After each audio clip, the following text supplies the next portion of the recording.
e pai tinha uma terra lá na Serra do Solidão e nós fomos morar lá. Tinha fava, meu pai plantava andu, feijão, melancia, girimum, tudo no terreno dele lá. Era pequeno, mas dava de tudo. E algodão.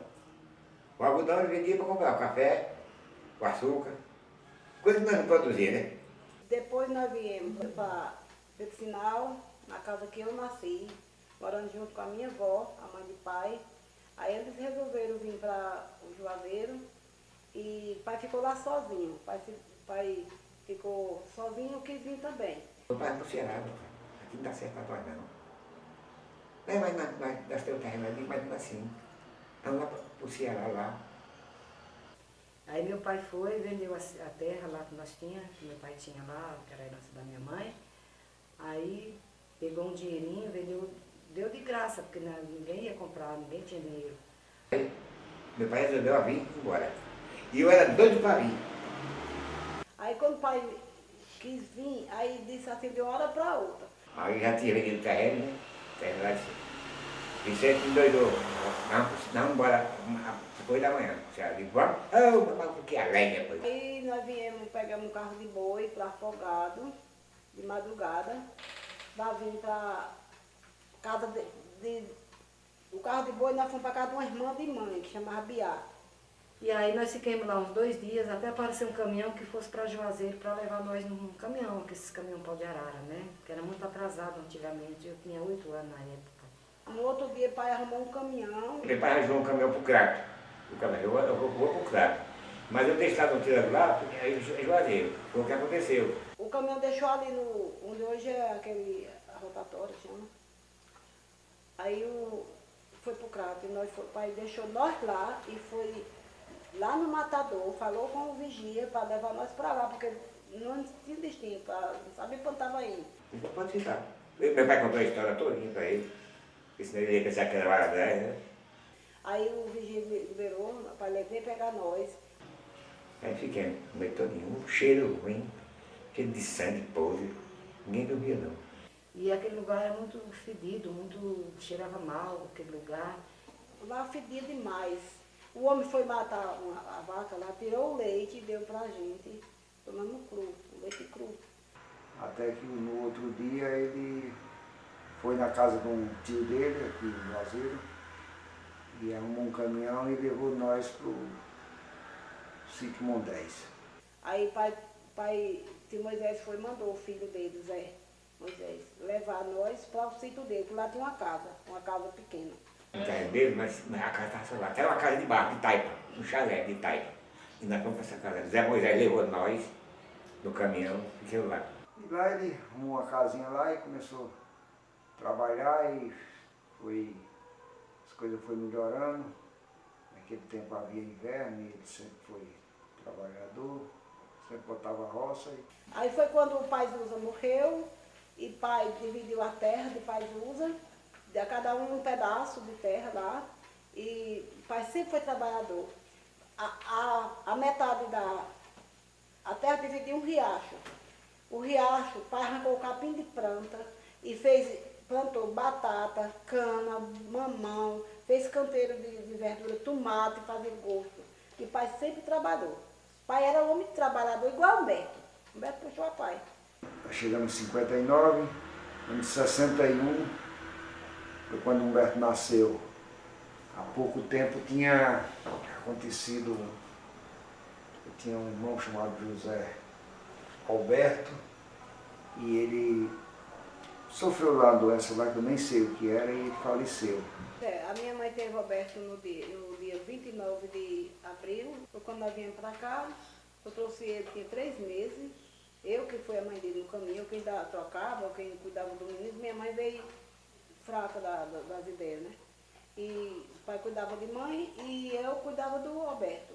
Ele adoeceu, namorado do Mondés, ali na casa que o pai tinha feito, na parte da herança dele, pegou do pai dele. Foi uma casa de tijolo ali e tal, e naquele ano tinha fartura em casa, tinha tudo. Mas aí ele adoeceu, mas nós não tínhamos dinheiro, e nem falava nem em médico. Ele adoeceu como que era com um tipo de engasgo assim. Que ele apontava para cá e coçava aqui, mas o negócio era dentro. E o pai levava ele em Juazeiro, no farmacêutico, que o médico quase não falava, mas passava um remédio, veio. E ele passou alguns dias, aí ele piorou. Aí o pai levou ele para Juazeiro. E não tinha médico naquele tempo, não tinha médico. Aí o neném vinha mais mãe para a farmácia aqui, com Silvinho, que era o médico das crianças. Passava o remédio, o pai comprava, ele tomava, mas não resistiu, morreu. E quando ele voltou, eu vim mais da Alberto lá do Riacho, de pegar uns peixes lá, e já vi passou alguém, vinha de Juazeiro e falou lá em casa, para minhas irmãs, que o menino tinha morrido. Aí quando nós viemos chegando na casa, eu vi o grito das minhas irmãs, Dorinha e Neném. Nós chegamos, foi aquele. Aí daí um pedaço, o pai chegou com ele, mais mãe, no caminhão do primo dele, botou ali em cima da mesa. Ele era bem grande, ele tinha 2 anos e alguma coisa. Aí no outro dia de tarde chegou a mãe com o menino no caminhão, aí foram fazer o caixão do menino lá nessa mesma casa que o Humberto nasceu. Aí quando ele morreu, a minha mãe ficou grávida de Humberto. E minha mãe falou que ia dar o nome do mesmo Humberto que morreu, que era para ficar no lugar do outro. E aí, quando ele nasceu, meu pai disse, nasceu o outro José Humberto. Mas só mudou para Humberto, o outro era Alberto. Aí a mãe dizia assim, tu vai botar esse nome? Ele dizia, José Humberto. Esse vai ser José Humberto. Mãe dizia, mas Vicente, tu vai botar esse nome, o povo disse, se botar, morre. Nós dissemos que morria, não era para botar eu e Adalberto, escolhemos Humberto. Para a mãe não botar Alberto, nós escolhemos Humberto. Aí a mãe colocou. E graças a Deus, é bonito o nome dele, né, José Humberto. Aí ele nasceu, encheu a casa de alegria, porque o outro estava recente, que Deus tinha tirado. Meu pai botou o nome com medo, porque ele poderia morrer e beber ainda, né? Lá em casa, quando meus irmãos iam nascer de dia, tudo com parteira. Ia nascer de dia, o pai mandava nós ir para a roça e só vinha quando ele desse a ordem e tal, porque ia nascer uma criança ali. Humberto foi o único que nasceu à noite, depois da meia-noite, já no dia 21 de julho de 1961. Um dia ele, lá nesse sítio lá que nós fomos morar, ele caiu da goiabeira. Ele subiu na goiabeira, ele escapuliu e torceu o braço, então aqui ficou para trás, sabe? Aí nós vimos, e ele não chorava, ele era forte. Aí nós trouxemos ele meia-noite, nós saímos de lá para Sanduco com ele. Aí o doutor botou no lugar, botou o braço dele no lugar e ele não chorou. E ele começou a fazer montagem de uns carrinhos. Quando ele vinha aqui para a cidade, ele sempre, cada vez na semana, assim, uma vez na semana, em cada 15 dias ele vinha, e sempre ele achava pedacinho de carro no meio da rua, ele levava. Carrinho quebrado, coisinha pequenininha, coisinha mínima. E ele consertava, levava, consertava. E chegou um tempo que ele montou tanto carrinho. Aí eu fiquei em pé olhando. Ele brincando com aqueles carrinhos. Levava andava aquela estrada todinha, arrastando o joelho no chão, em cima das raízes. Aí teve uma hora que ele voltou para pegar outra, aí pôs em pé, com o joelho tudo cinzento do barro, todo empoeirado, dele fazer a estrada. Aí aquela fileira de carrinho, cada raiz, cada estrada tinha um carrinho. Aí ele olhou assim, aí disse assim, em pezinho, eu de um lado, ele do outro, ele disse, um dia eu vou ter tudo isso, mas vai ser de verdade. E pai queria muito ver os filhos dele. Esse Humberto de noite se acordava, pai ia fazer garapa para ele. Pai babava esse menino, sabe?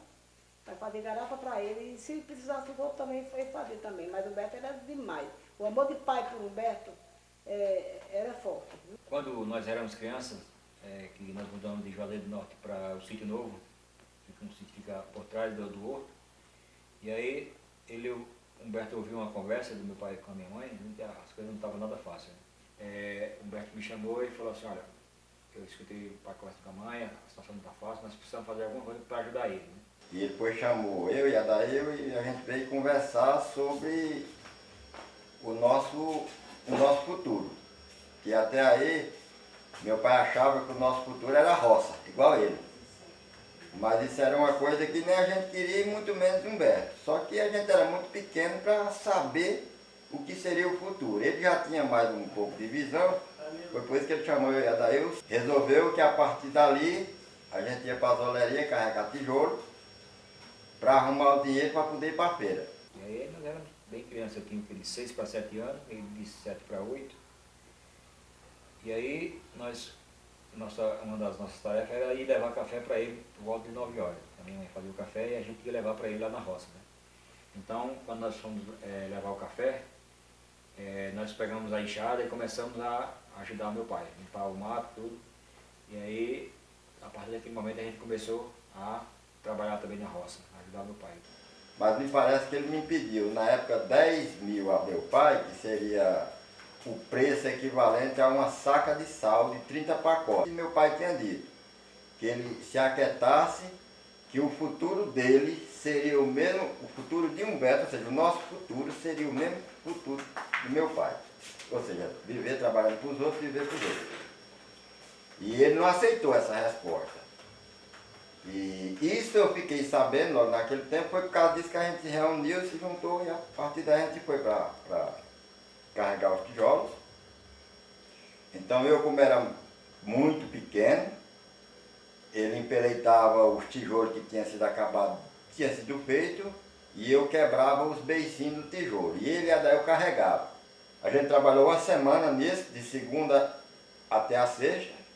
A gente saía de manhã e só voltava de tarde, ou seja, a gente não vinha almoçar. Quando nós voltamos para Juazeiro do Norte, mesmo ainda criança, nós trabalhamos vendendo dindim, fazendo carreto, e às vezes acompanhava a minha mãe, ainda no sítio, ela comprava ovos e vendia, né, revendia, né? Então a gente saía naquelas casas vizinhas comprando ovo para revender, né? Depois ela levava e vendia em Juazeiro para tirar assim algum sustento. Quando nós fomos morar em Juazeiro, meu pai comprou um terreno, vizinho à casa da Dorinha, na rua Doutor Flório, na Avenida Doutor Flório, e construiu a casa, então nós voltamos para Juazeiro do Norte.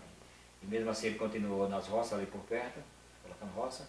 Teve uma época também que ele colocou um pouco mais longe, nós íamos na segunda-feira e voltávamos na sexta-feira, né? A gente ficava em casa com o Luiz e Edmilson e Edinaldo, né? E eu, Humberto, o pai e a mãe, a gente já ia para lá nos Mineiros. Então já que era longe, a gente ia na segunda e voltávamos na sexta-feira, né? Então a gente morava num ranchinho de palha, né, que ele construiu lá na roça mesmo, um ranchinho de palha. E nós morávamos, durante a semana nós ficávamos naquele ranchinho. Depois nós fomos trabalhar de engraxate, e saía, ele era um pouco mais tímido, e eu que parava nas pessoas e perguntava se queria engraxar, mas ali não teve muito sucesso, e nós também fomos pegar carreto na feira, né? Na rua São Paulo, que tinha feira todos os dias de frutas e verduras, pegava algum carreto, mas também não teve muito sucesso não, porque já tinha a concorrência era muito grande, né? Tem muitos meninos também que faziam esse mesmo serviço. E aí foi quando o Antônio e a Zezinha voltaram daqui de São Paulo para morar lá, compraram uma geladeira. Naquela época a geladeira não era para qualquer um, tinha que fazer um esforço muito grande para poder se adquirir uma geladeira. E ela começou a fazer dindim. Então, quando nós fomos embora em 72, a gente comprou uma geladeira lá, né? E comecei a fazer gelinho, dindim, né? Que lá chamava dindim. Humberto e Adail vendia para mim na caixinha de isopor, saía vendendo. E depois, naquele dinheirinho que eles apuravam, eu vinha, refazia os dindim, fazia de novo, né? De fruta. E aí nós fomos vender os dindim na romaria da Semana Santa, né? No outro. Então, durante aqueles 3 dias, na quinta, sexta e sábado, nós vendemos o dindim, ele, cada um com uma caixinha. Zezinha fazia os dindim e ele ia pegar a caixa de dindim e começou a vender esses dindim. Vendia, botava no pescoço e saía vendendo. Era nas feiras, acho que ele foi tomando gosto mais de ir para as feiras por causa dos dindim, né? E ele vendia tudinho. E aquele dinheiro que sobrava para ele, ele ia guardando. Eu sei que chegou um tempo que ele disse assim, agora eu vou vender sal na feira. Desse dinheiro que eles conseguiam, eles começaram a comprar pacote de fósforo, sal, para vender na mão. Eu acho que era com esse dinheiro, né, que eles começaram a comprar. E aí virou o que virou, né? O dindim foi uma base, mas era muito pouquinho dinheiro, o lucro era muito pouco. Para onde meu pai ia, o Humberto era muito ligado, meu pai, o Humberto ia atrás. Ele sempre com o pai do lado, meu pai sempre andava com ele para onde ele ia, tudo. Então ele começou a ir na feira da quarta-feira E meu pai ele vendia feijão, arroz, aquelas coisas, aqueles sacos cheios de coisa lá para vender. E ali o Humberto tentando ajudar meu pai de alguma maneira, que ele sempre quis ajudar as pessoas, que sempre ele queria ajudar alguém. Ele pegou um caixotinho e falou para meu pai, pai, como é que eu faço para eu comprar sabão, alguma coisa para eu vender nesses caixotinhos? Ele tinha mais ou menos de 7 a 8 anos. E aquele lucro foi aí que quando no outro sábado, nós fomos para a feira, para a Rua São Paulo, e compramos um pacote de sal de 30 quilos, né? A embalagem de 30 quilos, e fomos vender na feira, né? Aquele sal. Eu levei 5 pacotes, a Dail levou 10 e o Humberto levou 15. E aí um ficava parado e o outro saía oferecendo para as pessoas no meio da feira, oferecendo sal, né? O Humberto sempre foi, como é que se diz assim, como se fosse tímido. Aí quando nós chegamos na feira, precisava botar em algum lugar. A Dail era mais desarnado, começou a pedir e o pessoal dizia não. Aí a Dail foi e disse, não, mas vai tu que é pequeno. Aí eu cheguei, no primeiro canto que eu cheguei, falei com o dono, perguntei para ele se podia botar e ele permitiu. Aonde esse lugar posteriormente se tornou o ponto oficial da banca de Humberto.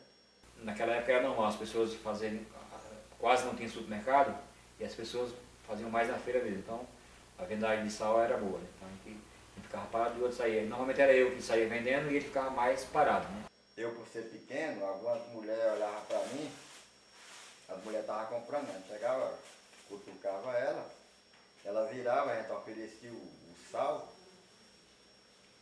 e ela olhava e dizia, bichinho tão pequenininho, o que é que tu faz com o teu dinheiro? Eu dizia, dou para minha mãe. Eu já era treinado para dizer aquilo, lá daí eu que me treinava, né? E muitas vezes eu vendia mais do que a Dail por causa do meu tamanho. E o Humberto ele ficava lá, pastorando o sal. Se alguém chegasse e perguntasse quanto custa, ele dizia, se não perguntasse. Então, para se ver que eu e a Dail, a gente foi mais desenrolado do que ele, mas como para ele já tinha uma estrela diferente, vamos dizer assim, não sei como é que se fala, ele cresceu e a gente ficou, porque a gente abandonou Eu deixei eles, e aí fui trabalhar para mim. Por volta de 2 horas, mais ou menos, nós conseguimos vender todo aquele sal, né? E aí eu fiquei contente, tá? Já terminamos, então agora podemos ir para casa. Não, vamos comprar mais. Eu falei, não vamos comprar mais não, vamos comprar mais sim. E começou aquela discussão, ele dizendo que sim, eu dizendo que não, e eu resmungando, e ele falou, vamos, e fomos lá mesmo assim, por ele ser o mais velho, eu obedeci e fui, mas contra a minha vontade. Chegou lá, nós compramos mais uma saca de sal e levamos para a feira, era pertinho, levamos para a feira. E aí começamos a vender, só que a venda foi fraca, não vendemos quase nada e sobrou muito sal, quase a saca inteira, né? Então aí nós fomos para casa e quando terminou a feira eu comecei a reclamar, né? Resmungando, reclamando, porque não era para ter ido, que a gente podia muito bem, era um pouco distante da feira para nossa casa e era de pé. E para 2 crianças carregar aquele peso não era fácil, a gente foi levando, e eu reclamando, e ele aguentando calado. E quando estava chegando perto de casa, uma pessoa perguntou o que a gente tinha lá, nós falamos que era sal, que tinha sobrado da feira, né? E aquela pessoa comprou todo aquele sal, né? E aí eu não entendi porque aquele cara comprou praticamente para nos ajudar, né? Quando ele viu que a gente estava trabalhando em fazer uma coisa, comprou para nos ajudar, que queria consumir aquele sal. E eu fui informado que era um jogador do Icasa, né? Que fez aquilo, né? Não me lembro o nome dele, mas ele comprou para nos ajudar. E aí foi a vez dele, né? Começou a falar, e eu que tive que escutar até em casa, né? No sábado seguinte, nós voltamos para a feira, e aí fomos lá, compramos um sal e vendemos.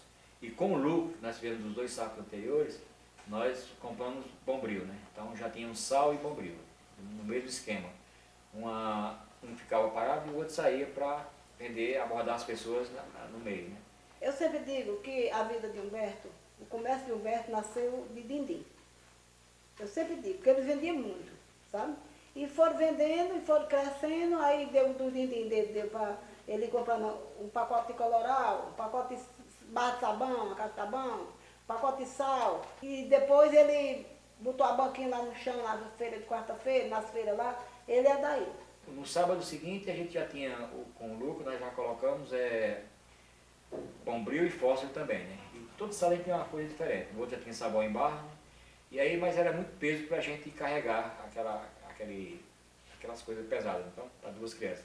E aí meu pai pegou um caixote de maçã, né? A maçã vinha da Argentina, tinha uns caixotes, e ele fez um carrinho, conseguiu colocar lá na roda, e a gente já ia empurrando esse carrinho, né, para a feira, né? Um caixãozinho de sabão, ele pegava o sabão, era o sabão naquele tempo, em caixão de madeira, né? Ele tirava o sabão, aí botava a mesa, aí botava um monte, botava bombril, botava macarrão. Aí ele saía oferecendo a um e a outro na feira. E trabalhando. E o dinheiro ia crescendo.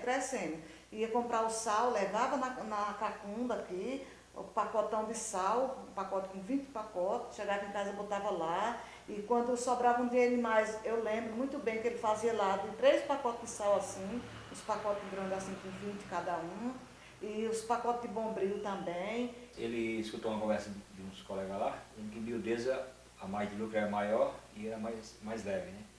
Então ele me chamou e falou, vamos mudar para miudeza, que é mais e é mais leve.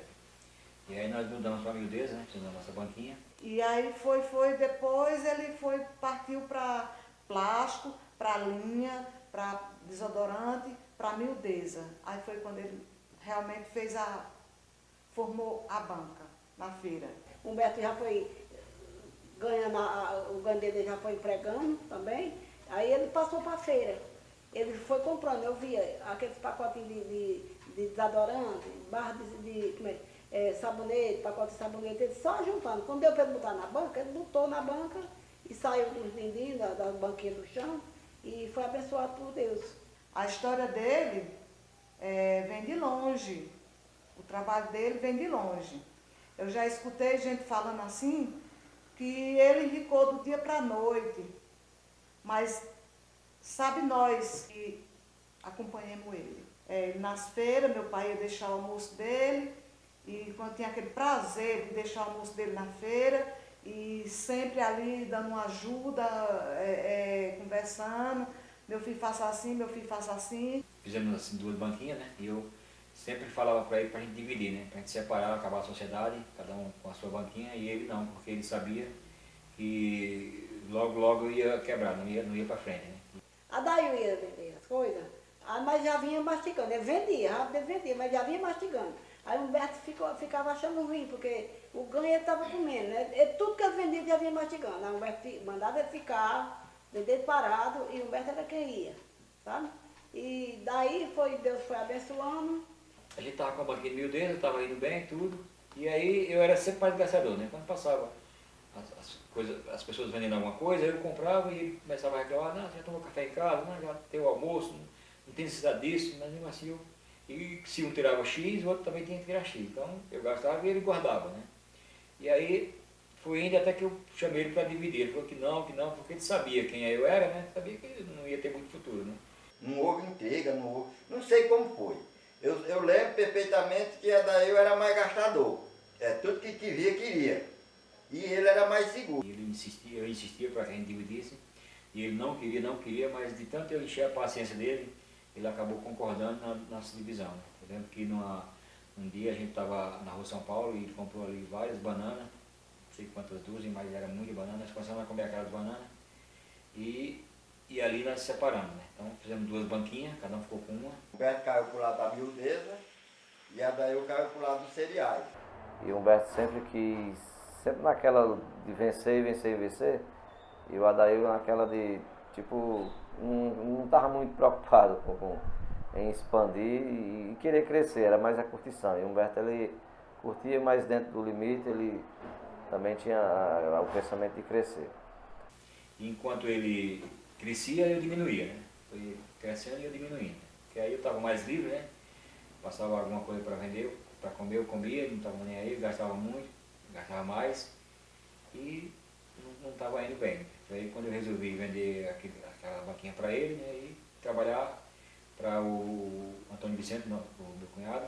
E nós viemos para cá em 64, no Camo. Daí ficamos aqui em Juazeiro, né?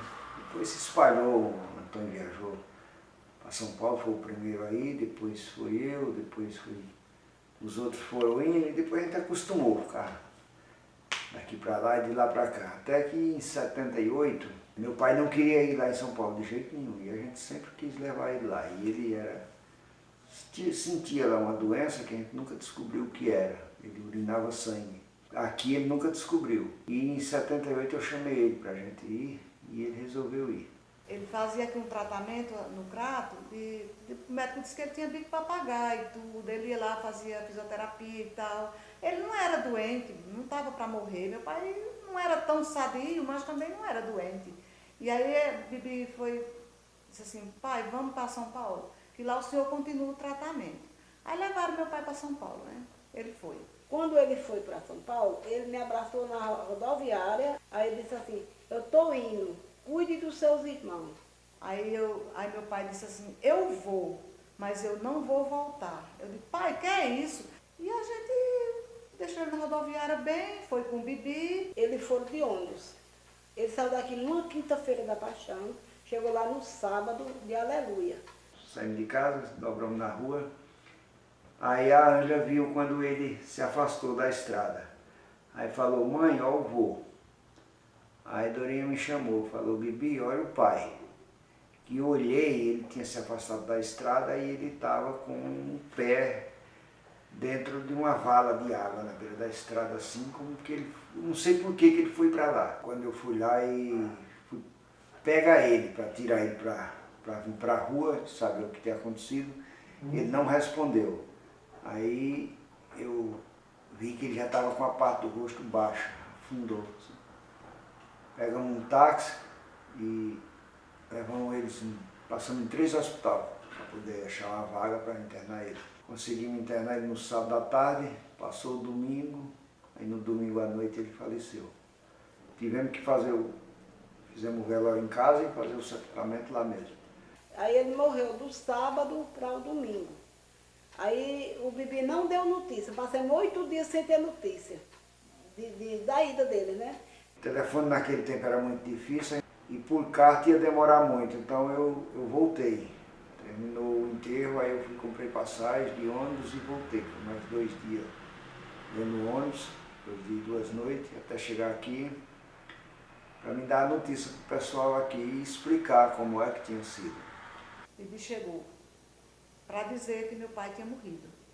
E aquilo ali a gente não acreditou, de jeito nenhum naquela conversa, que meu pai tinha morrido. Ele não foi para lá doente, para ele morrer. Internaram ele, mas o médico disse que não tinha mais como salvar, que deu derrame cerebral. E foi também muito difícil, assim, eu ter que falar para um e para outro. Aí quando eu saí na porta, que eu olhei, sentido da rua, no corredor da escola, que eu vi Bibi, eu fui perguntei, Bibi, o que aconteceu? Ele disse nada, mas ele disse, Ney. E aí foi quando eu disse, Bibi, pai morreu.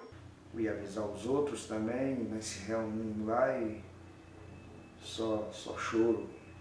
Eu sei que foi um dia de juízo para a gente, foi muito triste naquele dia. A gente sem acreditar que aconteceu isso. E ele era muito apegado com meu pai, muito, muito mesmo. E pai era muito amoroso aos filhos. Pai, ele queria muito bem os filhos dele. Ele fazia tudo pelos filhos. E a gente sofreu muito, muito, muito, muito. Aí foi quando eu ia chegando em casa, na rua Doutor Floro, eu encontrei o Humberto na bicicleta. Nas horas vagas dele, era em cima de uma bicicleta. Aí ele perguntou, Bibi, cadê pai? Aí eu falei, pai ficou em São Paulo. Ele falou, não, fala a verdade, cadê pai? Aí eu fui devagarzinho, falando, até que falei. Meu pai faleceu e a gente sepultou ele lá e eu vim avisar. Ele baixou a cabeça, colocou as mãos no guidão da bicicleta e começou a chorar. Aí ele foi para casa e ele tinha várias gaiolas e ele soltou os passarinhos tudinho. Ele chorava muito. Às vezes eu pegava ele chorando e eu dizia, o que é? Ele dizia, o que é? Perder meu pai assim, a gente não viu e tal. E aconteceu uma coisa dessa. Eu disse, meu filho, levar a vida em frente, fazer o quê? E a gente sofreu muito.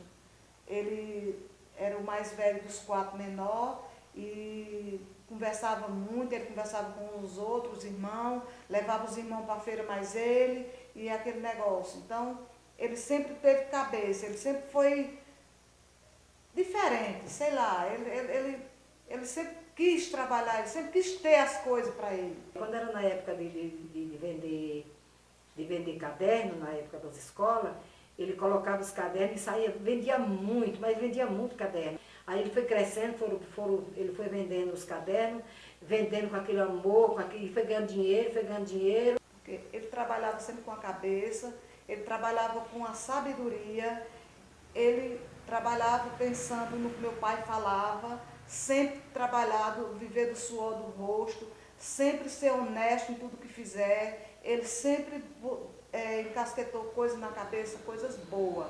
A gente trabalhava na feira como se fosse irmão. E apesar de eu ter mais tempo, né? Mas o Humberto ele era uma pessoa muito dedicada naquilo que ele estava fazendo. E a gente trabalhava na feira da quarta, do sábado, da segunda-feira. E na terça-feira a gente tirava para fazer compra. E a banca de Humberto de miudeza, né? Chamava de miudeza na época, porque nessa época não tinha os mercantis como tem hoje, então tudo se vendia na feira. A feira ela era dividida por partes. Ela tinha o lado de cereais e o lado de miudeza, que é muito usado hoje, chama de esse produto do Paraguai. Só que o que era que o Humberto vendia? Ele vendia shampoo, sabonete, desodorante, zip, linha, toda essa parte de realmente miudeza mesmo, né? E alguns plásticos, algumas coisas, perfumes, né? E a banca foi crescendo. Aí de repente eu lembro que ele comprou um carro. Comprou um carro para carregar as coisas dele, porque era muito sofrido. Ele fazia a feira da quarta-feira, nessa mesma rua, que aqui é a rua Santa Luzia, que eu estou falando da Tupigraf. Santa Luzia lá na frente. Na segunda-feira fazia a feira do Crato. No sábado no Quatro Senhoras Santana, domingo no Pirajá, que era na feira do peixe. Então ele fazia essas feiras. Nós passamos muito momento na feira que nós tínhamos muita dificuldade, até mesmo para trabalhar, porque às vezes a gente chegava de manhãzinha para arrumar a nossa banca, estava chovendo, não é? E a gente ficava ali 2, 3 horas debaixo da banca sem poder botar mercadoria para vender. Não é? E muitas vezes aconteceu que quando a gente estava arrumando, vinha aquela enxurrada d'água que ia até carregar a banca com mercadoria e tudo, era preciso juntar 2, 3, 4 pessoas para segurar a banca para não carregar. Eu e o Humberto, a gente se conheceu na primeira igreja batista ali na rua São Paulo. Ele chegou lá para visitar, eu lembro muito bem dele, ele tinha o cabelo assim bem cacheado, chegou com a camisa amarela e eu achei ele muito bonito, sabe? Fiquei assim, ele me atraiu logo. Só que a gente não conversava e tudo. Aí teve um tempo que começaram as aulas de batismo e eu ainda não tinha me batizado. E ele ia se batizar e eu também ia. Então nessas aulas foi que a gente começou a se conhecer e conversar. Aí logo tempo depois a gente já começou a namorar. Sei que a gente namorou 1 ano e 8 meses. E passamos depois 1 ano e 8 meses noivos e casamos. Casou, graças a Deus, deu certo o casamento deles. Por ele podia ser que não desse, porque ele era muito estourado. Mas por Sandra, ela sempre apaziguava, ela sempre foi da paz. E por isso que deu certo. Antes, quando eu era adolescente, lá na igreja tinha a sala das adolescentes. Eu lembro que a professora era Antônia Guedes. E ela sempre motivava a gente a orar pelo futuro marido, sem nem saber quem seria, e pelos futuros filhos. E isso eu fazia, eu orava e confiava que Deus ia me atender. Eu esperava assim, era como que eu sabia que Deus ia atender esse meu pedido. E graças a Deus, assim, Humberto foi um presente de Deus para mim. Ele começou a namorar com Sandra, né? E foi.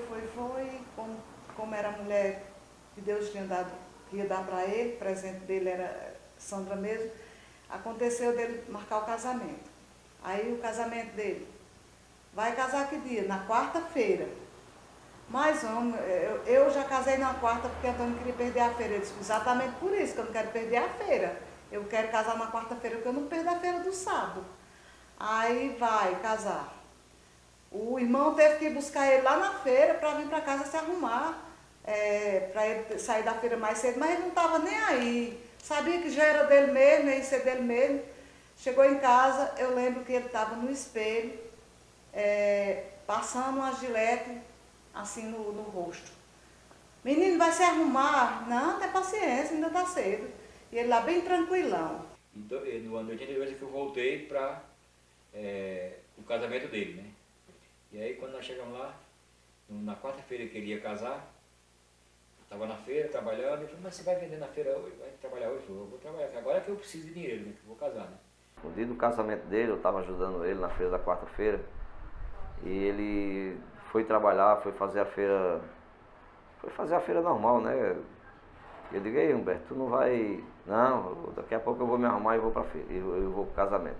Era mais de 4 horas da tarde e o cara não estava nem aí para arrumar as coisas, para ir embora. Aí eu mesmo que comecei, e ele, não, ainda é cedo, ainda falei, não é cedo não, vamos, rapaz, tem que se preparar. E aí nós conseguimos arrumar as coisas e fomos para casa, né? E arranjamos uma Brasília lá e um colega dele, o posto de gasolina era só lá no Salesiano, fomos lá abastecer, lá no Salesiano, e aí nós fomos para a igreja, aí fizemos o casamento e aí eu voltei para São Paulo. No começo, antes de ter o carro, ele colocava dentro dos caixões, né? Amarrava os caixões e levava para casa, né? Ou deixava lá no caminhão da feira da quarta-feira, já levava para casa dele, deixava lá já para o sábado. Do sábado ele já amarrava os caixões, levava para o crato e assim era a rotina, né? A primeira casa nossa, ele comprou um terreno e construiu ela sozinho, ele não tinha como pagar pedreiro. Do alicerce a esteira. Ele não queria ajuda de ninguém, nem pagava para ninguém ajudar ele. Ele fez tudo sozinho. Foi logo no tempo ainda da feira. Ele trabalhava na feira, os dias de feiras, e os outros dias ele, quando não estava na cantina comigo, ele ficava trabalhando, às vezes até tarde da noite. Levantou o que eu achava que ele ia pedir ajuda nas linhas, mas ele amarrava uma corda e eu presenciava, eu morava, tinha a minha casa, uma casa no meio, na outra era a dele. E ele subia a linha, subia numa escada e subia com a corda e botava a linha lá em cima, no canto certo, e chumbava ela lá. E assim ele fez a casa todinha, e a casa dele era grande, lá na rua Ernestina Sobreira. E ele levantou no tijolo e botou tijolo no chão, nem rebocou e nem tinha piso. A gente foi morar nela, só tinha o portão da entrada e a porta do final do muro. E a casa tinha uma área no meio e ficava sem porta, era até perigoso alguém subir, que era a primeira casa, e entrar, mas graças a Deus nunca aconteceu isso. E ele trabalhava lá dia e noite, às vezes os material comprava de pouquinho. Eu lembro que muitas vezes ele andava numa bicicleta com uma caixa, se ele achasse uma banda de tijolo jogada, ele trazia vários materiais que ele achava jogado assim, que o povo jogava fora, ele trazia e ia construindo. Então a gente trabalhava na feira e nos dias que não tinha feira aqui em Juazeiro, a gente ia para as festas vender mercadoria, trabalhar com vendas. E a gente, uma certa vez, a gente foi para a festa no Padroeiro aqui de Caririaçu, vender lá, nessas festas de quermesse, né? E lá a estrada muito ruim na época, para chegar em Caririaçu, em época de chuva. E uma determinada vez a gente fomos nesse carro na Brasília, e quando a gente ia subir nas ladeiras, a gente chegava no meio da ladeira, o carro estancava devido ao peso, né? E a estrada cheia de buraco, a gente tinha que voltar de ré do carro para poder começar a alavancar de novo e subir. Então não foi só uma vez só, teve vários momentos nesse período. As feiras eram segunda, quarta, sábado e domingo. Muitas vezes ele ia para uma feira em Morelândia, que ele ia em cima dos caixotes dos caminhões, já arriscou várias vezes a vida. E ele, nos dias que não tinha feira, ele não ficava parado, ele saía, era no tempo de inflação, ele saía procurando mercadoria barata, que às vezes estava desatualizada. Não comprava só naqueles armazéns que vendiam em grosso, ele saía procurando de bicicleta, rodando e sempre trazia mercadoria que às vezes por causa da inflação o preço estava desatualizado. Então ele sempre foi um empreendedor, sempre pensava em ser o melhor, se dedicava muito, atendia bem. Quando eu namorava com ele, nos dias de feira, às vezes eu ia de manhã, ajudava um pouco a ele. E eu via ele sempre interessado, sempre atendia bem aos clientes, sempre foi assim. Não é muito fácil para quem vive trabalhando em feira, porque levamos muito sol, levamos às vezes chuva, passava fome, às vezes porque não tinha como sair para comprar alimento, não porque não tivesse condição, que tinha condição, mas devido ao tempo que não tinha como a gente sair, sol, né? E também a gente passava muito sono porque a gente se acordava cedo demais, 3h30, 4 horas da manhã, para poder entrar na feira com a mercadoria para desarmar, para armar a banca. E tudo isso aconteceu sem se falar em festa que a gente ia daqui a 300 quilômetros, né, como Independência, né, Pedra Branca, aqui em Mombaça, e etc. É uma cidade que todo mundo conhece. Praticamente a gente não parava, porque além das feiras que a gente ia vender, a gente também pegava essas festas com vendas. E muitas vezes a gente chegava lá nessas festas, armava nossas bancas, e quando a gente começava a vender, a gente ia até tarde da noite. Quando terminava aquele período de venda, aí começava já quase a meia-noite, e muitas vezes a gente nem dormia sequer, passava 2, 3 dias, não é, nesses lugares assim, muitas vezes lugares até que a gente não tinha muito conhecimento, pessoas que praticavam delinquência, né? A gente não dormia com medo de ser roubado. Então, isso aconteceu na minha vida, isso aconteceu na vida de Humberto, não é que muita gente pensa que Humberto cresceu realmente com todo o tempo fosse um mar de rosa que não foi com muito trabalho, muita dedicação, não é? E agilidade que ele chegou onde chegou. Então, é por isso que muitas vezes vale a pena a gente trabalhar honestamente, para crescer honestamente e deixar um legado para que os outros vejam e também possam pelo menos se espelhar naquilo que é bom. A vida sofrida que ele levava aqui de trabalhar, de fazer feira em chamava Sítio dos Moreira, fazia feira de várias cidades que ele fazia as feiras, né? Porque as feiras eram melhores do que as de Juazeiro. Eu só sabia que o sofrimento era grande, porque ele não ia de carro, ia em cima de caminhões, sofrendo com chuva, com frio, né?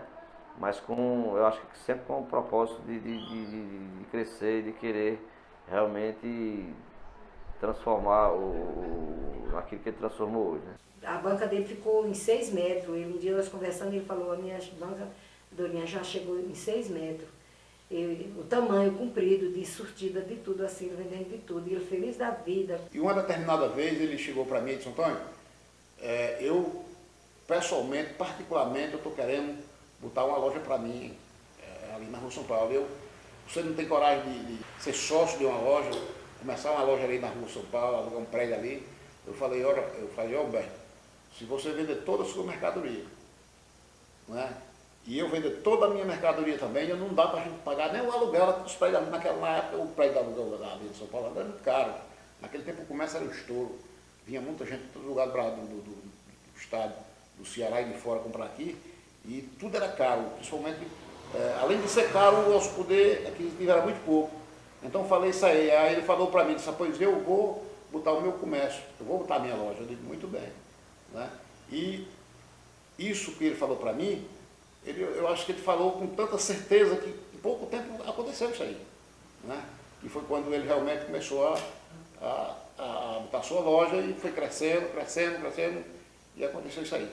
Então, graças a Deus por isso. A dificuldade na época de Juazeiro, só existia uma livraria chamada MEC.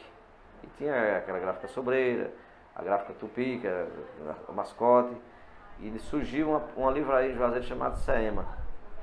E como ele vendia muito, observava essa livraria do MEC, que era as filhas e mais filhas para comprar lá, o Seema também, o professor Vieira.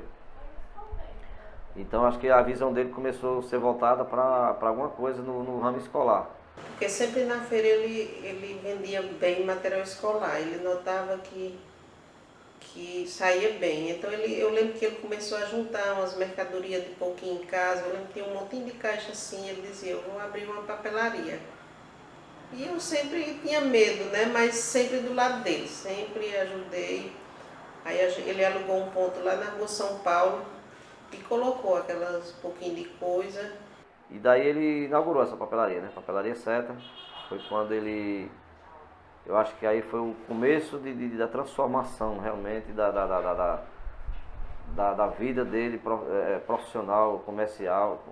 Eu acho que foi aí onde expandiu. O ponto era muito pequeno, né? Era não, tá no mesmo tamanho tudo.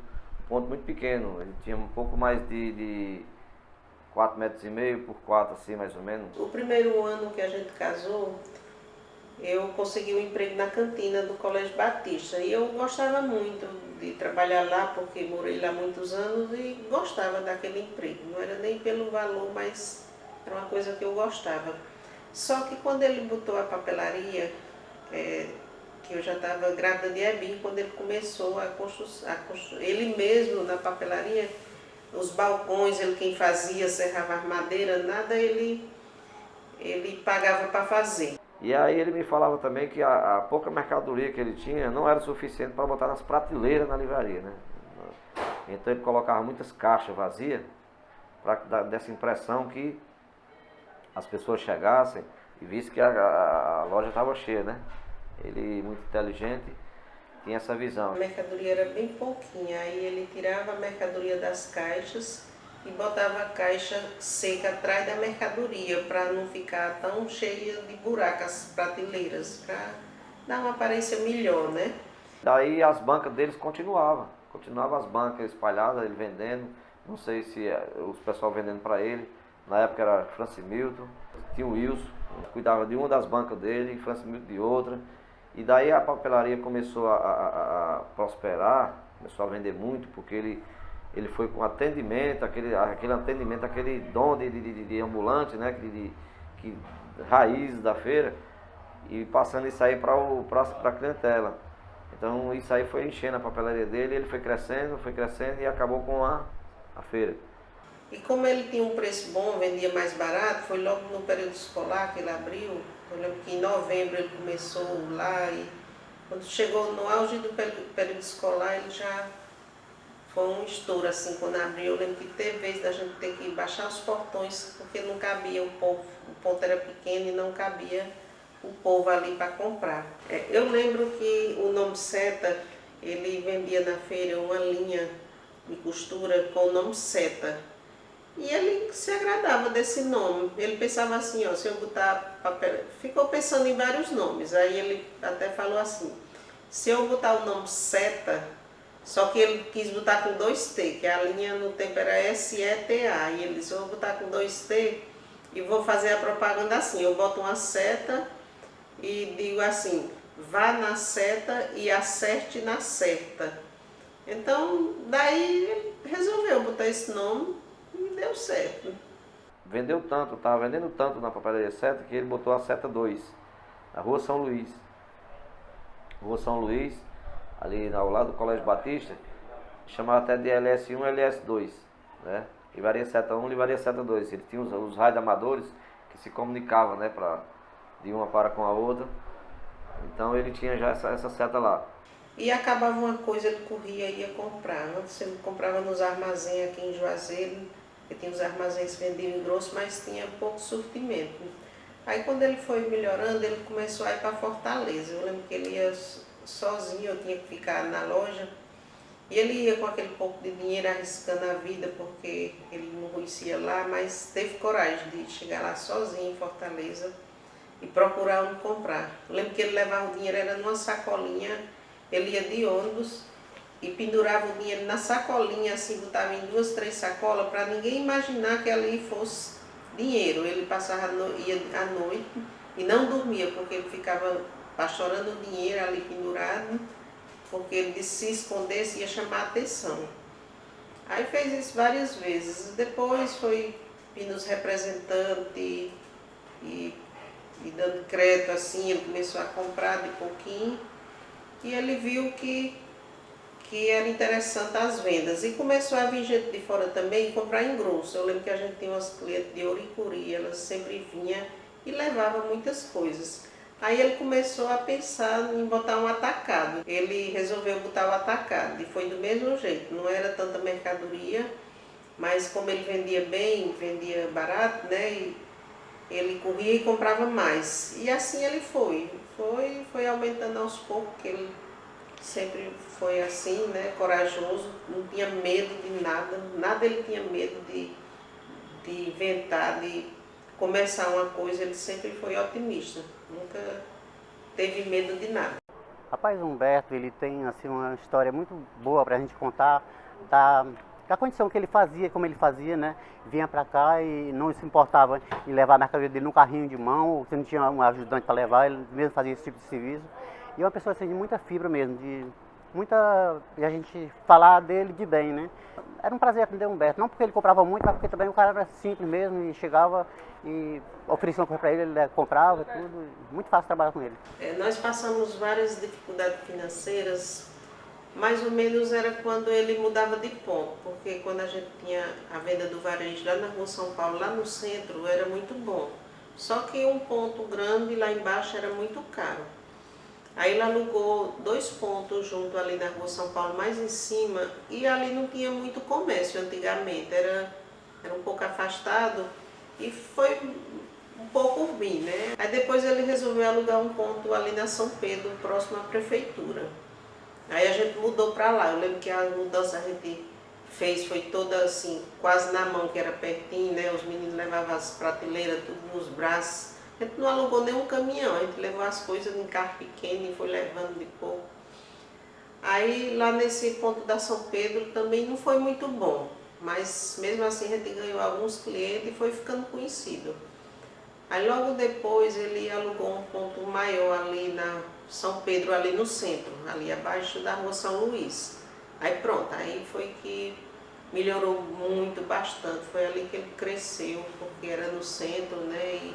Ia muita gente de fora para Juazeiro. E o armário das novidades tinha saído lá do prédio, um prédio chamado Prédio da Coca-Cola aqui, que era conhecido de 5 andares. E foi quando o Humberto veio com o desafio de nós irmos para lá. Alugou, muito caro o aluguel para a época, muito caro, isso ano 90, 91. Fizemos a mudança. O desafio era outro desafio já. E lá foi que melhorou mesmo. Lá foi que as vendas cresceram. E lá nesse ponto, lá na São Pedro, lá do prédio da Coca-Cola, o dono era altamente chato, insuportável. Né? Quando eu estava lá eu via. Ele ia fazer a caminhada dele e de manhãzinha ele passava lá para receber o aluguel. De manhãzinha, já pensou? E logo Humberto, que não gostava dessas coisas, aí chegava lá, sentava lá e queria o dinheiro do aluguel. Não, é como se fosse hoje 20 salários mínimos. Né? Para você conseguir assim, ia dar um cheque ele não queria. E o Humberto aquilo começou a incomodar o Humberto. Quando eu saí de lá foi quando ele tomou abuso, né, em outras palavras, tomou abuso, e ele disse, eu não fico mais aqui, eu só fico aqui até o contrato. Então foi quando ele comprou a casa da Rua São Paulo, que lá até então era muita residência lá, mas ele comprou lá e Adalberto construiu, estava lá construindo lá e tudo, e realmente ele cumpriu com aquilo que ele disse. Aí ele comprou um ponto na Rua São Paulo, que é hoje onde é a Seta. E esse ponto foi ele quem construiu, ele trabalhava assim dentro da construção, direto lá dentro trabalhando, tanto que uma vez ele até caiu no andaime lá, quebrou a perna e não queria nem ir para o hospital, porque tinha medo de hospital, e se acidentou lá no trabalho, mas mesmo assim era com a perna engessada depois e trabalhando, nunca parou não. Acho que nenhuma doença fez com que o Humberto faltasse o trabalho. Eu não lembro dele doente, assim, está certo que ele adoecia pouco, que ele sempre tinha uma alimentação saudável, sempre foi assim, mas ele não faltava ao trabalho por doença. Mesmo doente, às vezes ele ia, deitava lá no chão e trabalhava. Sempre gostou, trabalhou muito, mas com prazer e com alegria. Sempre a felicidade dele era estar trabalhando, né? Quando eu voltei, no final de 93 para começo de 94, eu já fui trabalhar no prédio novo. Foi um ano difícil, né? Devido à mudança e algumas coisas, a crise começou e foi muito difícil aquele ano, né? Mas logo o negócio foi melhorando e logo depois ele começou a abrir lojas, né? Abriu em Conceição, no Crato, em Juazeiro, em Petrolina. Depois ele teve a oportunidade de comprar um terreno aqui no Caminho do Crato, né? Que hoje é a Cendipel, era um terreno grande. No tempo ali não tinha comércio de jeito nenhum, não era tão caro, só que era loucura ir para ali, porque Não tinha comércio nem nada ali perto. Aí ele passou, eu lembro que ele passou 5 anos construindo lá, que foi devagarzinho. Ele nunca quis fazer empréstimo, nunca fez um empréstimo para nada assim de comércio. E era de pouquinho, todo dia que entrava ele ia comprando material e trabalhando ali também, no meio da construção. Me recordo bem quando ele comprou o terreno e eu fui para Juazeiro, né? E nesse dia ele foi me buscar. Sandra até brigou com ele porque Sandra falou para ele buscar no carro, ele foi me buscar na Kombi. Quando a gente chegou na seta, Sandra brigou com ele, porque ele deveria ter dito, não, mas o Marcelo está acostumado. E era desse jeito mesmo, não ligava.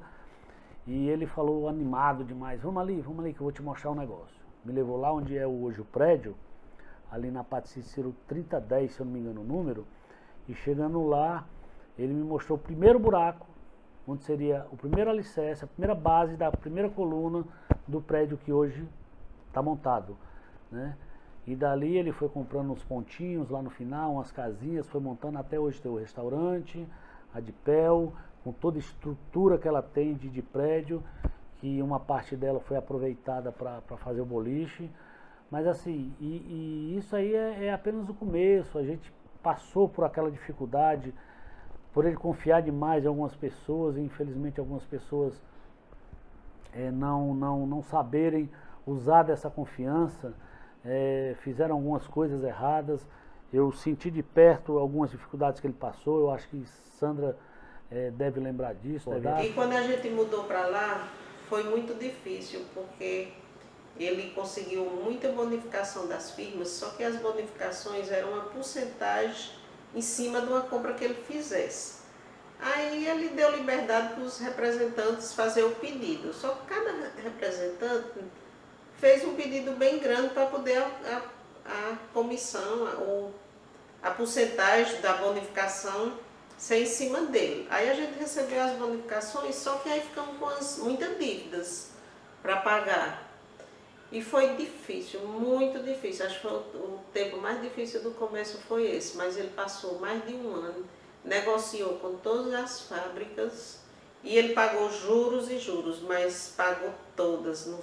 No final ele não ficou devendo nenhuma. E as firmas, como era negociada, não ficavam cobrando, esperaram e no tempo certo ele foi pagando um pouquinho. Foi mais de 1 ano para ele pagar essas contas tudo, mas graças a Deus não perdeu o crédito com nenhuma.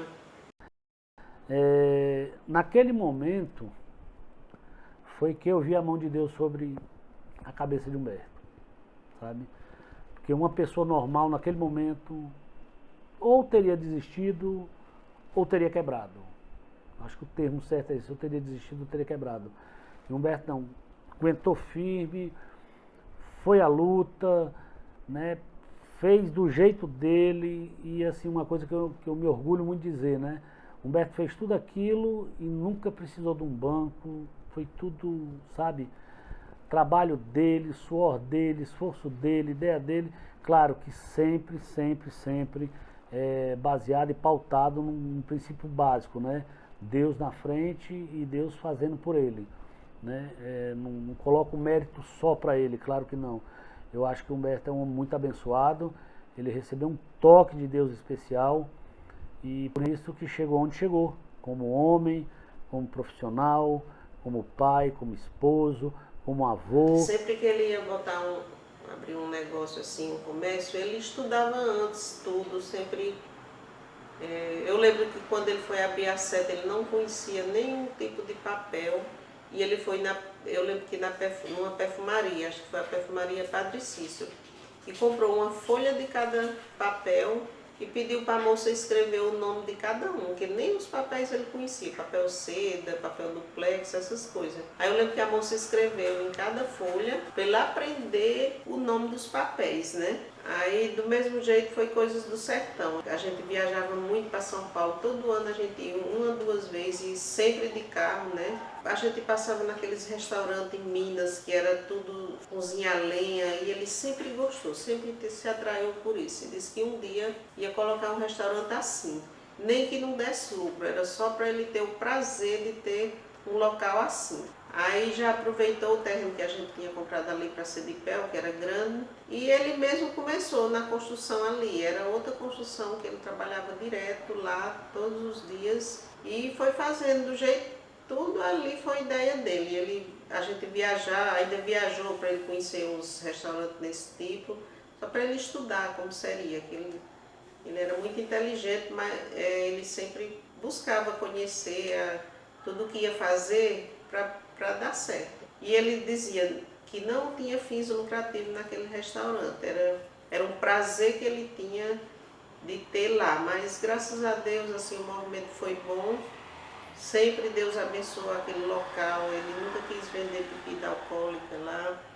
Do mesmo jeito, ele sempre queria um terreno que pudesse construir um local e fazer um acampamento, alguma coisa que as igrejas e as famílias pudessem ir.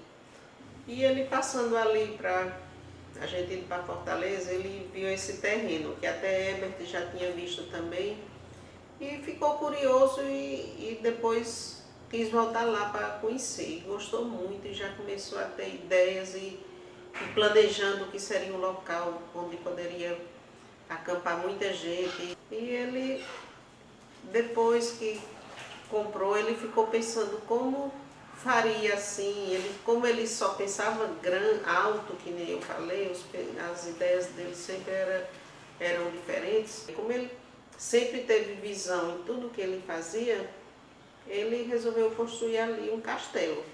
E é o que hoje chama a atenção de todo mundo que passa ali na estrada. E essa ideia do castelo foi extraordinária, porque além de ser bem estratégico o local que ele está construído, todo mundo vê na pista, é uma coisa que chama muita atenção e tem chamado a atenção de todas as pessoas. E logo quando ele comprou o sítio lá em Caririaçu, chamou eu, João, Ebinho, para a gente dar uma volta para a gente ver aonde seria feito o castelo.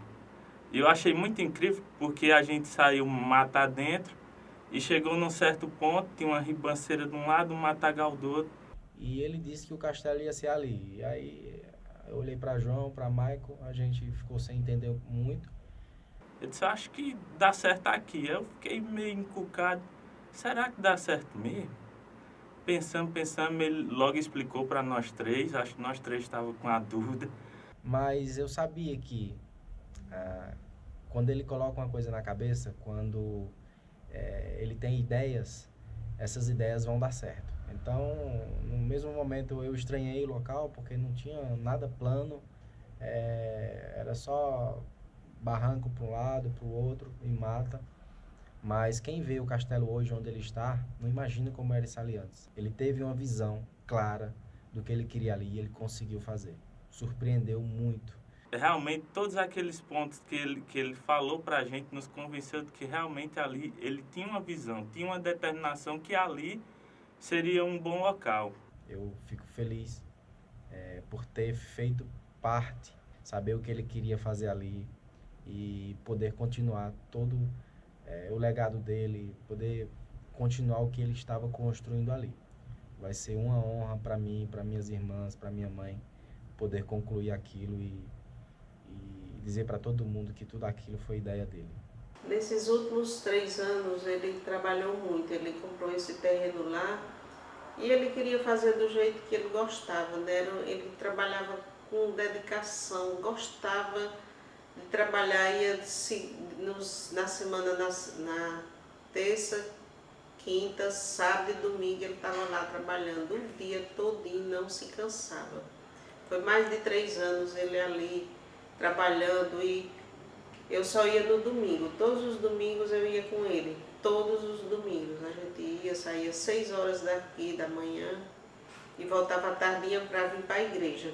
E era um prazer que ele tinha, eu não entendia como era que ele trabalhava tanto, que nem trabalhava lá e não se cansava. Tinha dia que ele chegava aqui todo sujo de lama, que ficava trabalhando nas lamas lá e construiu do jeito que ele quis, né? Do jeito que ele planejou. Não conseguiu ver o final e tudo, mas pelo menos era um trabalho com prazer. É ruim quando a gente trabalha sem prazer, mas era uma alegria que ele tinha. Era uma felicidade quando todo mundo ia para lá. Nos meus anos de faculdade, eu tive a oportunidade de acompanhar ele em várias palestras e ver como ele conseguia inspirar as pessoas com a vida dele, com as histórias dele. E em toda e qualquer palestra, sem exceção, ele sempre falava da minha mãe, como ele não teria conseguido nada sem ela. Tanto ele como ela foram um exemplo para mim de um relacionamento com Deus. Graças a Deus, assim, ele sempre trabalhou no ministério de Deus, né? Ele dedicou sua vida à família.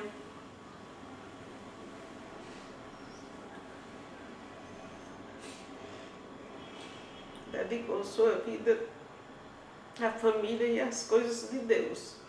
Graças a Deus, ele foi um grande homem, corajoso. Sempre motivava todo mundo a estar trabalhando na obra do Senhor. Foi até o fim um servo de Deus, graças a Deus. Hoje eu sei que me conforta é que eu sei que ele está num lugar melhor, né? Que ele dedicou sua vida a Deus. E é o que ele se preocupava com a família, com toda a família dele, era que todos chegassem a se converter, né? Ele foi o primeiro a se converter na família dos irmãos dele. E era o que ele queria, que todo um a um se convertesse, como aconteceu, falta alguns, mas ele sempre lutou por eles, sempre gostou muito dos irmãos dele, sempre se preocupou com todos. Quando eu chegava à noite em casa, ele sempre estava ou lendo a Bíblia ou então escrevendo alguma mensagem. O estudo e a dedicação à palavra sempre estavam presentes no relacionamento deles. E toda vez que eu acordava, eu descia e via que eles estavam na varanda, ele e ela, lendo a Bíblia e fazendo devocional. E a gente sempre via o esforço dele em ajudar, como a Casa de Julgamento, os encontros de casais que foi implantado na igreja dele. Ele saía de Juazeiro do Norte para ir para Petrolina, todos os encontros que tinha, ele ia nos ajudar, como a gente também ia da mesma forma, ia para Juazeiro do Norte para trabalhar nos encontros. E assim ele conseguiu implantar o encontro de casais na igreja dele, né? Como também a Casa de Julgamento, e com os Gideões também, como é conhecido de todos, era o presidente atual. E era uma pessoa que não media esforço para fazer a obra do Senhor, também não media esforço financeiro também, né? O legado dele vai ficar e muitas pessoas se converteram através do esforço dele pelo Evangelho, né? Nós sempre viajamos muito. Ele queria que a gente conhecesse todas as capitais do Nordeste e nós fomos para todas. Fizemos várias viagens para São Paulo, todo mundo sempre de carro. A gente ia de carro, viajamos para o Sul, viajamos até para o Paraguai, para a Bolívia, de carro também. Era sempre divertido no carro, a gente ia conversando, cantando. Ele sempre cantava umas músicas bem antigas e aí era muito bom.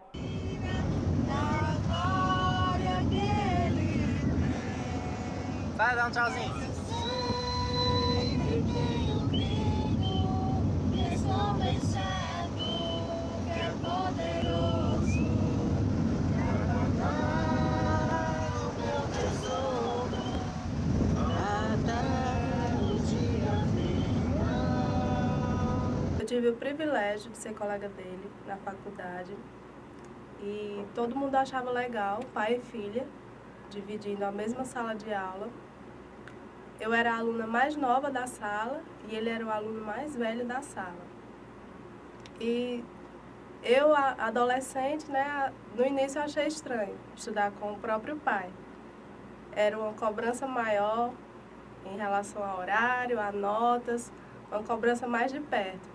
E também às vezes eu ficava tímida com ele ali, mas depois deu tudo certo. E eu lembro bem, nós estudando juntos, estudando para as provas juntos, fazendo trabalho juntos, apresentando trabalho juntos. E foi um tempo muito bom. Eu sinto que eu não aproveitei o suficiente. Se fosse com essa maturidade que eu tenho hoje, eu saberia o valor imensurável que foi estudar com meu pai, aprendendo com ele, principalmente. o convívio familiar com ele foi maravilhoso. Eu pude conhecer aquela pessoa na qual eu já admirava antes pelo esforço que ele tinha. E só me confirmou aquilo que eu já tinha visto várias vezes na seta e em outras atividades que ele fazia, que estava à frente. Uma palavra que eu definiria ele era determinação. Determinação em tudo que ele fazia, com foco, sempre com aquela determinação dele, empenhado em tudo que ele fazia. Lembro de algumas histórias de descarregar caminhão, que era o que a gente fazia na CEDIPEL. Ele não precisaria estar ali, mas a determinação dele para aquilo, para mostrar a liderança dele para a gente era incrível. Eu trabalhava junto com ele na seta. Muitas vezes lá ele era confundido com um funcionário, porque ele trabalhava mais do que todo mundo, né? Ele não tinha restrição, ele levava mercadoria para o carro, eu já vi ele varrendo, eu já vi ele passando troco, eu já vi ele atendendo cliente, eu já vi ele subindo mercadoria para os outros andares, caixa nas costas, caixa pesada, eu já vi ele fazendo tudo eu já vi ele fazendo ali. Teve uma vez que um representante de uma certa marca chegou e ele estava em cima de uma escada, arrumando a prateleira, e ele disse: eu gostaria de falar com o Humberto. E meu pai disse: pois não. Aí ele disse: não, eu quero falar com o Humberto. Meu pai: sim, pode falar. Aí ele: não, eu gostaria de falar com o proprietário. Se quiser falar, sou eu, agora se não quiser pode ir embora. E o representante ficou até constrangido, né? Porque não imaginava que ia encontrar o proprietário, o empresário, ali numa escada, suado e trabalhando e fazendo tudo, colocando realmente a mão na massa. Meus pais, eles sempre nos ensinaram a dar valor às coisas que já foram conquistadas e a conquistar tudo aquilo que um dia ainda vai ser valorizado. Então, meus pais foram exemplo em tudo em minha vida. Exemplo de garra, determinação, perseverança. Existiram momentos que às vezes você acha que não tem uma saída, algumas crises, algumas coisas, e eles conseguiram sempre passar por isso, passar por cima de tudo e conquistar tudo que eles conquistaram até hoje. Então eu agradeço a Deus pela vida dos dois. Aprendi muito com meus pais, aprendi muito com meu pai. Na época que ele vendia na feira, eu ficava na casa de minha avó, eles passavam o dia trabalhando e à noite já iam direto para a escola e chegavam bem tarde, acho que 10, 11 horas da noite, para mim pegar lá na casa de minha avó. E minha avó sempre dizia: deixa ela dormir aqui, porque vocês já vêm deixar ela 4 horas da manhã de novo. Deixa ela dormir aqui. Aí ele dizia: não, eu já passo o dia longe dela, tem que pelo menos à noite ficar perto. A gente precisa ficar junto, pelo menos à noite. Algumas vezes até eles me levavam para a feira e eu dormia debaixo da banca. Então, falar sobre Humberto, para mim, eu tenho dificuldade no sentido da perda e tudo, mas por outro lado, eu considero também fácil, no sentido de que aquilo que ele me proporcionou enquanto viveu. Porque várias pessoas vão lá na livraria e perguntam como foi que ele morreu. E para mim, eu sempre costumo dizer para as pessoas que para mim o interessante não é como ele morreu, mas como ele viveu. E a vida dele foi um exemplo grandioso para mim, em vários aspectos. No aspecto da família, quando eu me casei, no dia em que eu me casei, ele disse que a partir daquele momento iria me considerar como um filho, e foi assim mesmo que ele me tratou durante todo esse tempo. Ele era uma pessoa muito ligada à família, e esse sentimento, essas atitudes dele de estar sempre envolvido com a família, também me ajudou a eu também valorizar cada dia mais a família. Mas o momento mais marcante que eu tive com ele foi uma situação de risco de vida que nós passamos juntos, eu e ele, no assalto. Naquele momento ele pensou rápido e se sacrificou para salvar a minha vida. e resolveu a situação rápido. E depois eu ajudei e nós resolvemos tudo, foi tudo muito rápido. E graças a Deus naquele momento deu tudo certo. E quando acabou, ele me disse que ficou admirado com a minha coragem e a minha força. E eu tenho certeza que se ele me visse hoje, ele diria também que está admirado com a minha coragem e com a minha força para enfrentar um momento tão difícil que é a sua ausência. Nos últimos anos, eu estava trabalhando com ele na fazenda, algumas vezes trabalhos bem pesados, bem desgastantes, mas a gente via no olhar dele a alegria que ele tinha de estar ali, a alegria que ele tinha de me ter por perto também, trabalhando com ele. Ele sempre cuidadoso, sempre pedindo para eu não exagerar um pouco, mas eu sempre tentava acompanhar ele em tudo. Havia as vezes que a gente chegava em casa cortado, de tanto carregar manilha, trabalhos bem pesados. E essa era a cara dele, trabalhar pesado, estar sempre na frente de tudo. Uma determinação incrível em tudo que ele fazia. Então eu agradeço muito a Deus por ele, pela vida dele e por tudo que ele me ensinou até hoje. Hoje, quem eu sou eu devo a ele, a minha mãe, e o caráter que eles plantaram em mim e em minhas irmãs não tem nada que pague. Então agradeço muito a Deus pela vida que Deus me deu, pelo tempo que Deus me deu ao lado dele. A gente morava no sítio, longe, e a gente saía de manhã, todo mundo junto, eles deixavam a gente na escola e iam para a seta, e assim que terminava a aula a gente também passava a tarde na seta com eles. E sempre dava para a gente ajudar em alguma coisa. Às vezes criança mesmo, mas já dava para atender telefone, conferir pedidos. E eu lembro que eu, maiorzinha, ele me chamou para o escritório para eu ajudar em algumas coisas do escritório. Eu abria as correspondências, dividia o que era cada uma, colocava os boletos, quando era boleto, colocava nas pastas, na ordem certa da data. Sempre eu prestava muita atenção para não errar, para que não fosse pago algum boleto atrasado por minha culpa. Quando nós colocamos a Conteúdo, a loja Conteúdo, aqui na Avenida Padre Cícero, e quase não tinha comércio, quase não tinha assim lojas, era praticamente um deserto. E a gente queria sair, queria ir para o centro, porque no centro é que estava o movimento. E ele disse, não, aconselhou a gente permanecer, porque logo, logo a região do centro ela iria ficar congestionada e logo não teria estacionamento. E a gente ia ter uma vantagem sobre a situação.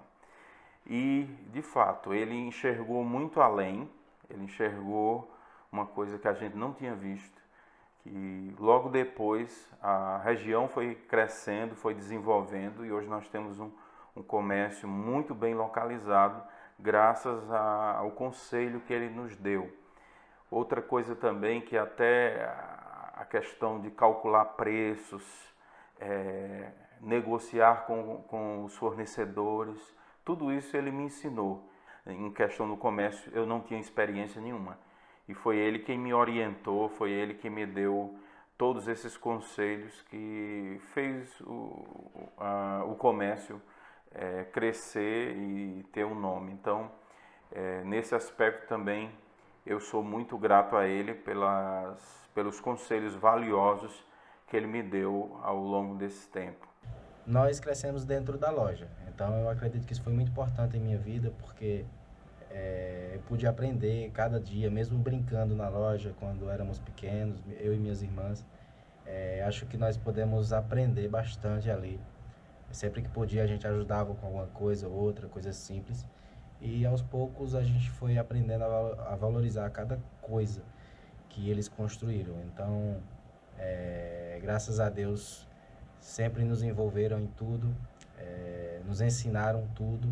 Então eu acredito que hoje ele estaria muito orgulhoso olhando para nós, olhando para minhas irmãs, para minha mãe, para mim, E eu tenho certeza que ele estaria muito orgulhoso vendo o que nós estamos fazendo aqui, dando continuidade ao seu legado e eu tenho certeza que ainda teremos muitos frutos de tudo que ele plantou durante toda a sua vida. Eu espero que Deus nos dê sabedoria para que possamos poder concluir o seu legado e que muitas pessoas possam ainda saber da sua história através de nós. Eu lembro de uma frase que ele postou quando o Isis nasceu, que dizia assim, que a sua vida não seja mais uma na multidão, que ela faça marca naquelas pessoas que te conhecem. E isso ficou na minha mente, porque realmente ele fez marca na minha vida e na vida de muita gente que conhece ele. É uma pessoa muito admirada por mim, porque deixou um exemplo, um legado muito grande nos seus ensinos, nos seus conselhos. E eu agradeço a Deus pela vida dele, por tudo aquilo que ele viveu conosco. Eu acho que, como Paulo, ele cumpriu o seu objetivo aqui, ele combateu o combate, encerrou a carreira e ele guardou a sua fé. Deus o levou, mas a gente sabe que ele deixou muito mais do que uma herança financeira para os filhos, para a esposa. A gente sabe que ele deixou um legado, né? E legado não quer dizer patrimônio, legado quer dizer história. E Humberto deixou uma história bonita de vida, uma história para ser contada, uma história para ser vista.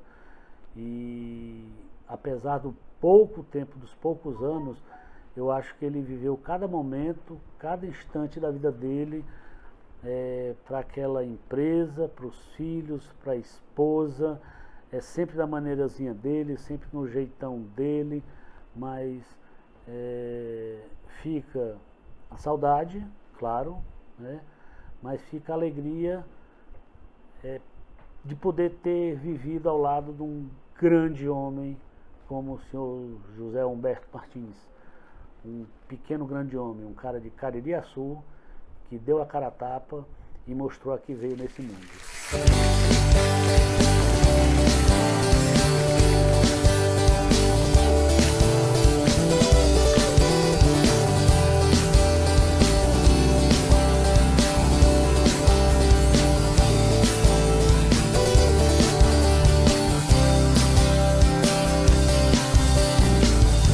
A vida é frágil em viver, é um lindo momento quando se sabe amar.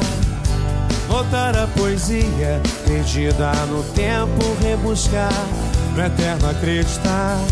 Será que o sonho acabou? Será que o que somos se foi? Sei que a tempestade dará seu lugar a um dia de sol. Tenho certeza que vou te encontrar. Não sei o dia e a hora, mas sei o lugar. Sei que você está bem. Mesmo assim, isso não me impede de chorar. Os nossos momentos, as nossas ideias presentes em todas as canções. O que nós sentimos, os nossos desejos seguirão em nossos corações. Você foi tão cedo a vida, é um mistério, ela não diz porquê. Mas tua semente hoje está presente e vai florescer. Tenho certeza que vou te encontrar. Não sei o dia e a hora, mas sei o lugar. Sei que você está bem.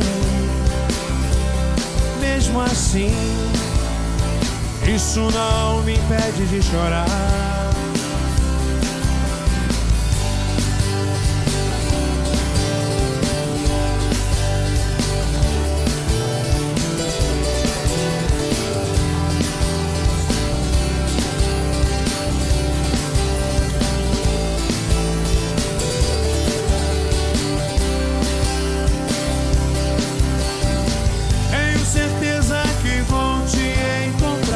Não sei o dia e a hora, bem. Mesmo assim, isso não me impede de chorar.